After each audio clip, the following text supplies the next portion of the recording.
Seperti yang kita tahu, bahwasanya 17 Agustus 1945 merupakan hari proklamasi Indonesia menjadi sebuah bangsa. Namun ternyata itu baru de facto. Ternyata de jure perjuangan Indonesia untuk menuju ke arah sana sangatlah masih jauh. Dari sini kami ingin membawa teman-teman semua untuk menjelajahi waktu, melihat bagaimana proses kemerdekaan Indonesia itu diraih dan dipertahankan.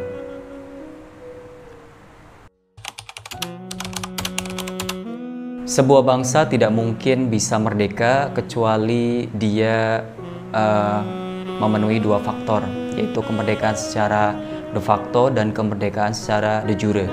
Kemerdekaan secara de facto adalah fakta bahwasannya di lapangan mereka menginginkan untuk mendirikan sebuah negara dan berbangsa. Namun ada satu faktor yang paling menentukan dari sisi di luar negara itu, yaitu de jure. Dalam pengakuan kemerdekaan sebuah negara membutuhkan dua hal yang saling melengkapi. Kita sebut sebagai dua sayap, yaitu sayap de facto dan sayap de jure. De facto adalah fakta bahwasanya negara tersebut ya, atau bangsa yang kelak akan menjadi negara itu memiliki keinginan untuk membangun sebuah negara atau berbangsa. Sedangkan secara de jure adalah pengakuan dari negara lain ataupun syarat-syarat yang diperlukan sebuah negara itu berdiri. Nah, jadi sebuah negara tentunya akan berdiri secara lengkap apabila faktor de facto dan de jure itu terpenuhi. Indonesia walaupun tanggal 17 Agustus 1945 itu sudah proklamasi, tapi itu baru de facto. Namun ternyata perjuangan de jure untuk diakui dan menjadi bangsa berdaulat itu membutuhkan waktu yang cukup lama di 4 tahun ke depannya.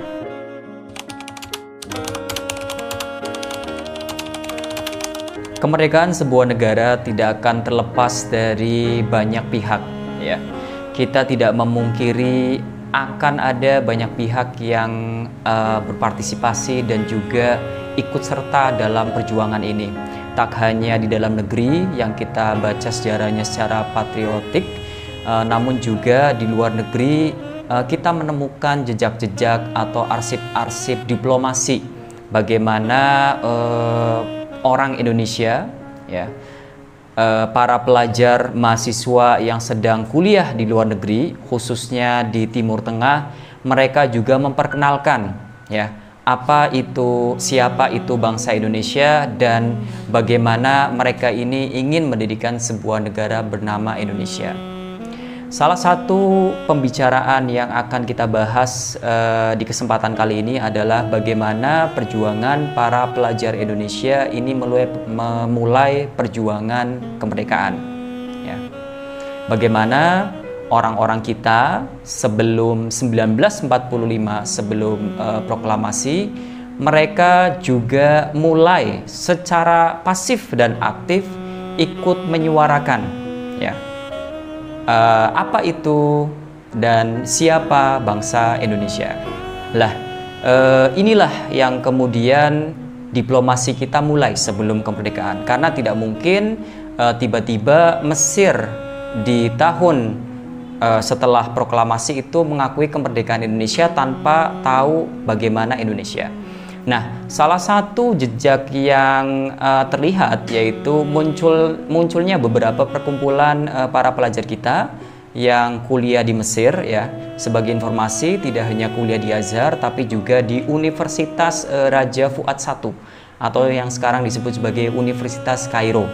Nah, mereka walaupun tidak dalam satu universitas ya, mereka dengan berbagai latar belakang, berbagai macam suku dan budaya, mereka sudah memiliki gambaran ya bagaimana bentuk sebuah negara yang diidamkan. Bahkan sebelum adanya Sumpah Pemuda di tahun 1928 ya, di 1920-an ya, 20 hingga mendekati 1928, pelajar kita di Mesir sudah mendirikan sebuah jam'iyah atau perkumpulan yang disebut sebagai Al-Jam'iyah Al-Khairiyah Al-Jawiyah ya. Seperti namanya adalah perkumpulan kebaktian orang-orang Jawi. Nah, di sini perlu kita pertegaskan dulu untuk mengenalkan bahwasannya ada bangsa namanya Indonesia, itu kita mulai mengenalkan orang Arab itu mengenal bangsa daerah situ apa namanya ya. Karena waktu itu sebelum ada nama Indonesia, orang Mesir itu mengenal negara kepulauan Nusantara yang di dalamnya termasuk Malaysia, Indonesia dan negara lainnya itu disebut sebagai wilayah Jawi ya atau Jawa. Sehingga di zaman itu pun ada ruak yang namanya ruak Jawa. Lah, dari situlah mulai.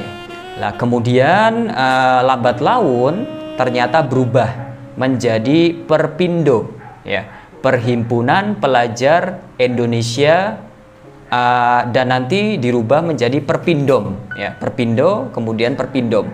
Karena tidak hanya perjuangan untuk Malaysia tapi juga tidak hanya perjuangan untuk Indonesia tapi juga perjuangan untuk Malaysia. Sehingga namanya Perpindom, Perhimpunan Pelajar Indonesia dan Malaya ya.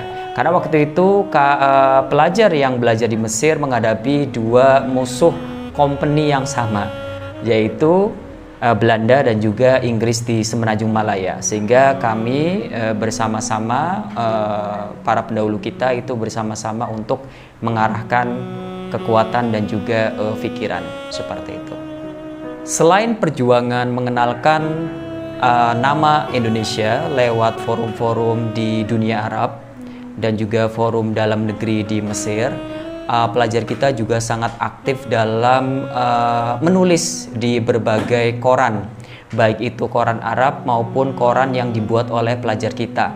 Tercatat beberapa koran yang terbit, dan koran ini unik, dia terbit menggunakan bahasa Melayu namun tulisannya menggunakan aksara Jawi atau mungkin dikenal di Pulau Jawa, Sunda dan Madura menggunakan pegon. Nah, salah satu yang terkenal adalah majalah Seruan Azhar, kemudian ada majalah Merdeka, ada majalah Pilihan Timur, dan juga ada majalah Usaha Pemuda.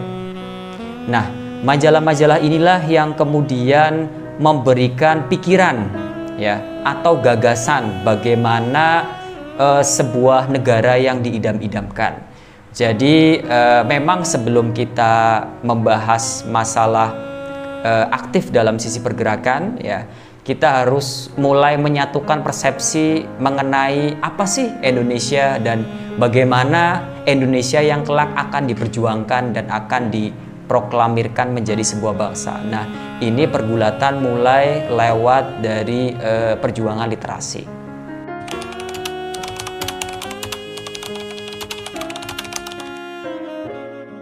Dalam membicarakan proses revolusi perjuangan atau diplomasi perjuangan Indonesia di luar negeri, khususnya di Mesir, tentu kita akan mengenal satu sosok besar yaitu Muhammad Zain Hasan. Nah, beliau merupakan seorang saksi mata dan juga pelaku sejarah dalam proses merebut kemerdekaan dan juga mempertahankan kemerdekaan. salah satu buku yang saya hadirkan pada kesempatan kali ini berjudul Diplomasi Revolusi Indonesia di Luar Negeri. Ini adalah buku catatan asli dari Zain Hasan sendiri sebagai pelaku, dan di sini beliau semacam diary ya, jadi jurnal beliau selama masa pra kemerdekaan dan pasca kemerdekaan beliau berjuang mati-matian. Buku ini harusnya terbit tahun 1970, namun karena gejolak politik di Indonesia akhirnya buku ini terbit tahun 1980. Nah, yang menarik ketika kita membaca buku ini ada fakta-fakta menarik ya. Dalam artian ternyata mahasiswa Mesir yang ada, mahasiswa kita Indonesia yang ada di Mesir ternyata memiliki peran yang sangat besar sekali. Kenapa? Karena waktu itu di seluruh negeri ya, orang Indonesia itu kan banyak ya, namun lebih kepada pekerja dan juga mengaji ya. Namun dari sisi organisasi, mahasiswa Indonesia yang ada di Mesir sejak dulu ternyata sudah terkenal dalam berdialektika dan dalam berorganisasi, dan kita bisa melihat jejaknya banyak sekali bagaimana orang kita mendekati pembesar-pembesar Mesir ya. Salah satu tokoh yang terkenal Zain Hasan sendiri dan juga teman-temannya ada Janan At-Thayyib, kemudian Abdul Qahar Muzakkir, kemudian tokoh-tokoh lainnya. Mereka berjuang dalam mengenalkan Indonesia.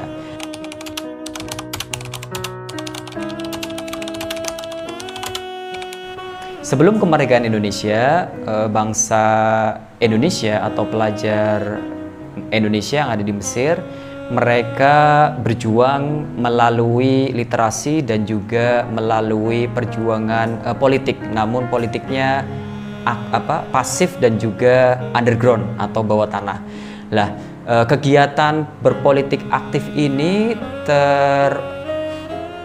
termuat dalam perhimpunan mereka yang disebut sebagai Perhimpunan Indonesia Raya yang didirikan oleh Abdul Qahar Muzakkir pada tahun 1933. Lah, di sini peran orang Indonesia mulai terlihat ya. Dan juga mereka mulai menyadarkan orang-orang yang termakan dengan bujukan atau antek-antek atau mata-mata daripada kedutaan besar Belanda yang ada di Kairo ya. Khususnya mereka, nah ini peran aktif daripada mahasiswa Indonesia di Mesir, yaitu mereka mampu memobilisasi massa tidak hanya di Mesir saja, namun juga di Mekah ya. Karena setelah kejatuhan Khilafah Utsmaniyah pasca kalah perang dunia pertama ya, Belanda ini mendapatkan hak spesial atau privilege gara-gara dia adalah pasukan sekutu ya. Sehingga ini yang membuat Belanda semakin adidaya ya, dan menekan orang-orang Indonesia dan Perpindo yang mencoba untuk menekan atau menggagalkan rencana kemerdekaan Indonesia. Lah, itulah ya. Sehingga dari sini Perhimpunan Pelajar Indonesia ini mampu menyatukan suara yang di Mekah, kemudian yang di Baghdad dan lain sebagainya. Dan mereka satu suara untuk melawan Belanda dengan cara-cara diplomasi. Ketika memasuki Perang Dunia Kedua, ternyata Belanda jatuh ke tangan Jerman, sedangkan Indonesia jatuh ke tangan Belanda. Lah, ini merupakan masa-masa tersulit dalam perjuangan mahasiswa Indonesia yang ada di Mesir waktu itu. Kenapa demikian? Karena di masa itu perjuangan kita itu kan dikirimi ya, ada dari pengusaha Indonesia yang di Mekah maupun di Mesir, ada juga yang dikirimi oleh sanak famili yang ada di Indonesia ataupun simpatisan revolusioner atau pro kemerdekaan di Indonesia. Lah, namun setelah Belanda menduduki Indonesia semuanya berubah ya. sehingga pendanaan itu terputus. Lah dari sini kita tidak punya pendanaan, ya. Sehingga akhirnya apa? Kita banyak yang kelaparan mahasiswa kita. Lah dari sinilah peran besar orang Mesir, yaitu memberikan bantuan, ya, berupa makanan dan juga berupa minhah. Tak hanya itu, orang Indonesia juga kembali menekan, ya, yang tadinya Belanda itu memberikan semacam beasiswa, namun setelah adanya perang, Belanda ini membuat beasiswa ini sebagai pengikat. Kalau kamu ingin menerima beasiswa, maka berarti kamu adalah warga negara Hindia Belanda, gitu. Dan Belanda adalah perwakilan Indonesia resmi di Mesir jika mengambil. Sehingga waktu itu perhimpunan mahasiswa kita itu memutuskan untuk kita tidak mengambilnya sebagai beasiswa, tapi mengambilnya sebagai hutang. Nah, ini nih bedanya. Sama-sama mengambil uang, tapi ini berpolitik, ya. Jadi kalau satunya kita ngambil itu beasiswa, kalau satunya kita ngambil sebagai hutang yang akan dibayar, dan ini lebih berwibawa, ya, menjaga harga diri. Lah, ternyata apa? Setelah diberikan demikian, dikurangi juga. Sehingga waktu itu protes, ya, mahasiswa kita protes sampai kemudian oleh pemerintah Mesir dilihat, dan akhirnya pemerintah Mesir berhasil menekan kedutaan Belanda untuk tidak memutus beasiswa itu. Ya, karena bagaimanapun hutang para pelajar itu digunakan untuk perjuangan, ya. Kan tidak mungkin perjuangan tanpa dana. Nah, dari situlah kita mendapatkan dana, namun tetap mereka sangat kesusahan di masa itu. Tak hanya itu, ancaman pembunuhan, juga ancaman pengasingan, penutupan koran. Banyak koran-koran yang saya sebutkan itu banyak ditutup di masa itu karena Belanda merasa tersinggung dan terancam dengan publikasi yang dilakukan oleh mahasiswa kita di Mesir. Memang perjuangan Zain Hasan ini luar biasa. Jadi Zain Hasan dan juga teman-teman di perhimpunan itu mereka bersedia untuk lapar asal kita bisa terus lanjut memperjuangkan kemerdekaan Indonesia pasca 17 Agustus 1945. Lah, sama seperti sebelumnya, kedutaan Belanda itu masih memberikan hutang kepada perhimpunan untuk sebagai dana. Lah, namun ternyata pada tahun 1945, khususnya bulan Februari, ternyata slipnya berbeda. Yang biasanya itu slip hutang, tidak lagi bentuknya hutang, tapi bentuknya rekognisiasi atau apa ya? Jadi begini, kalau kamu menerima dana ini, maka kamu bertanda tangan menyetujui bahwasanya saya, yaitu duta besar Belanda yang tertulis namanya di slip penerimaan itu, adalah duta besar untuk orang Indonesia, dan kedutaan Belanda adalah wakil resmi daripada Indonesia. Kalau begitu berarti Belanda tidak mengakui kemerdekaan Indonesia, dan memang Belanda tidak mengakui kemerdekaan Indonesia sampai setelah berakhirnya konferensi meja bundar di Belanda di Den Haag pada 1949. Jadi mulai bulan Februari 1946 itu akhirnya apa? Teman-teman kita menolak untuk menerima slip itu. Karena kalau mereka menolak berarti sama aja kalau mereka menerima dan menandatangannya, sama saja itu menerima pengakuan bahwasanya Indonesia itu nggak ada. Padahal sudah 17 Agustus sudah diproklamirkan. Ya, tapi di sini posisi Belanda tidak mengakui sama sekali. Dan mereka masih menganggap Indonesia itu wilayahnya. Dan terbukti setelah kemerdekaan, mereka beberapa kali mengirim agresi militer. Ya, agresi militer pertama dan agresi militer kedua, yaitu 1947 dan juga 1948. Ya. Dan dari situlah akhirnya apa? Perhimpunan kita memutuskan untuk tidak mengambil, dan juga apa? membuang paspor Hindia Belanda yang mereka bawa. Dan sejak saat itu mereka mengeluarkan paspor sendiri atas nama perhimpunan dan juga mendirikan perwakilan. Nah, itu didukung oleh para petinggi Mesir. Salah satunya adalah Perdana Menteri waktu itu, yaitu Nakroshi Pasha, dan juga seorang politisi besar yang namanya menjadi jalan yang biasa kita lewati, 80 coret, yaitu Mustafa Nahas. Ya, jadi itu salah satu yang mendukung kemerdekaan kita. Nah, sejak saat itu akhirnya apa? Kita benar-benar tidak mendapatkan dukungan dana atau mendapatkan hutang. Nah, dari sinilah kita mencari pendanaan lain dari para saudagar Timur Tengah. Salah satu yang terkenal adalah Muhammad Ali Taher, saudagar dari Palestina.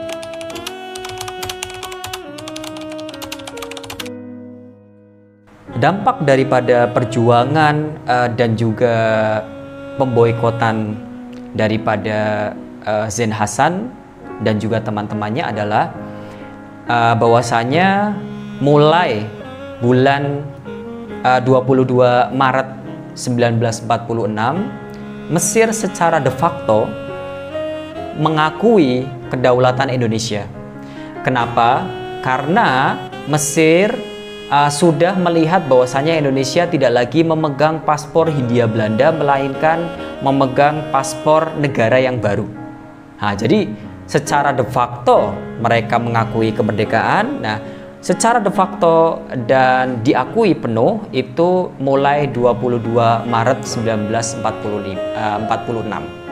Lah dari sinilah Mesir meminta semua anggota negara sahabat di Liga Arab untuk mengakui kedaulatan Indonesia. Dan juga yang paling menarik adalah ketika setelah agresi militer yang pertama, ya, Belanda itu kan kemudian mengirim pasukan lagi untuk persiapan agresi militer yang kedua. Lah kapal itu, kapal Belanda yang namanya kapal saya lupa namanya. Oh, namanya Volendam. Kapal Volendam ini ketika mendarat di pelabuhan Suez, ya, ketika mendarat di pelabuhan Port Said, rupanya itu diketahui oleh orang Mesir, ya. Dan akhirnya orang Mesir yang tahu gara-gara Indonesia sedang berjuang, ya, ini tentunya orang Mesir jadi tahu gara-gara perjuangan Zain Hasan. Karena Zain Hasan senantiasa menerjemahkan berita-berita terbaru lewat koran-koran Mesir, ya, Al-Ahram, Al-Balagh, Le Journal d'Egypte dan lain sebagainya. Itu sehingga orang Mesir sangat mendukung kemerdekaan Indonesia. Dan ketika kapal Belanda yang mengangkut pasukan itu di Port Said itu mendarat, maka orang Mesir ratusan, bahkan di koran Al-Balagh itu bilang ribuan, mereka menyerang kapal Volendam tadi, ya. Sehingga hal ini membuat pasukan Belanda sedikit kesulitan dan harus dijaga oleh pasukan Inggris 20 personil, ya, 20 kapal maksudnya, untuk melewati terusan Suez hingga masuk ke Laut Merah dan menuju ke Indonesia waktu itu. Jadi memang orang Mesir ini tidak hanya memberikan bantuan dana, tidak hanya memberikan pengakuan, tapi secara aktif juga memberikan aksi. Dan juga mereka, para politisi dan juga pedagang Arab itu memboikot semua produk dari atau buatan Belanda, ya. Jadi memang luar biasa ini dampaknya, ya.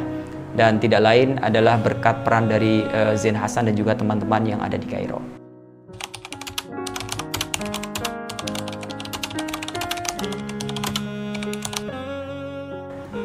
Satu hal yang kita pelajari dari kisah Zain Hasan itu dan juga teman-teman perhimpunan dimanapun di Mesir, Mekah dan juga Baghdad dan dimanapun, ada satu hal yang signifikan yang bisa menyatukan kita, yaitu di mana kita melepaskan kepentingan pribadi untuk memperjuangkan kepentingan umum atau kepentingan bersama, ya. Antum bayangkan ketika Indonesia itu proklamasi, itu tidak langsung berbentuk republik, tapi ada namanya RIS, Republik Indonesia Serikat, di mana ada negara-negara persemakmuran. Ya. Tapi walaupun ada persemakmuran, setelah konferensi meja bundar, mereka kemudian menghapus sistem itu dan mereka kembali.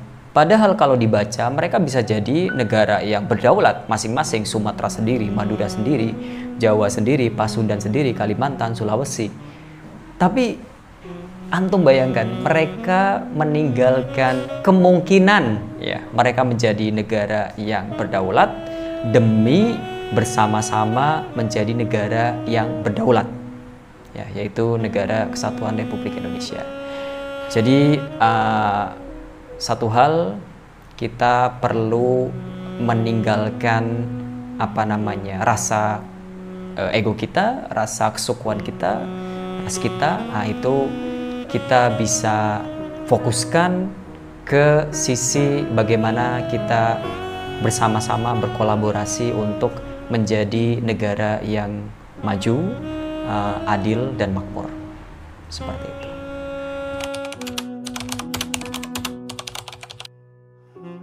Salah satu pondasi penting daripada bernegara adalah rakyat.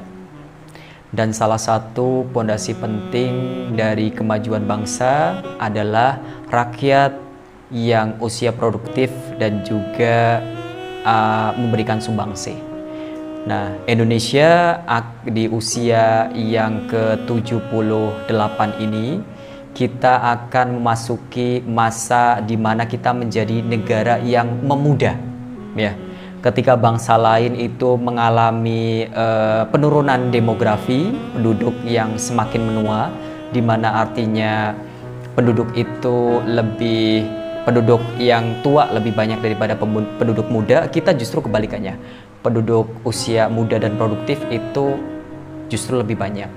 Lah, disinilah menjadi tantangan kita, bagaimana kita kemudian bisa belajar kepada sejarah bahwasannya pemuda di usia produktif ketika usia mereka 20, 30, bahkan di bawah 30, mereka sudah memikirkan bangsa yang besar.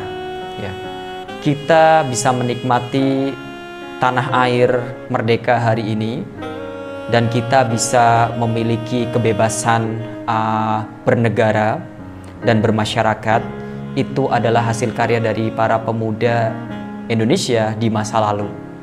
Nah, kitalah sekarang pemuda saat ini yang harus dan mampu mewujudkan Indonesia untuk terus melaju dan juga Indonesia yang maju di tahun setelahnya. Semoga dengan kita bisa membaca lembaran sejarah, kita mampu menjadi bangsa yang maju dan juga bangsa yang berperadaban. Saya Miftah Wibowo, mewakili mahasiswa Indonesia yang ada di Mesir, mengucapkan selamat ulang tahun Indonesiaku yang ke-78, terus melaju untuk Indonesia maju. Demikian, Assalamualaikum warahmatullahi wabarakatuh.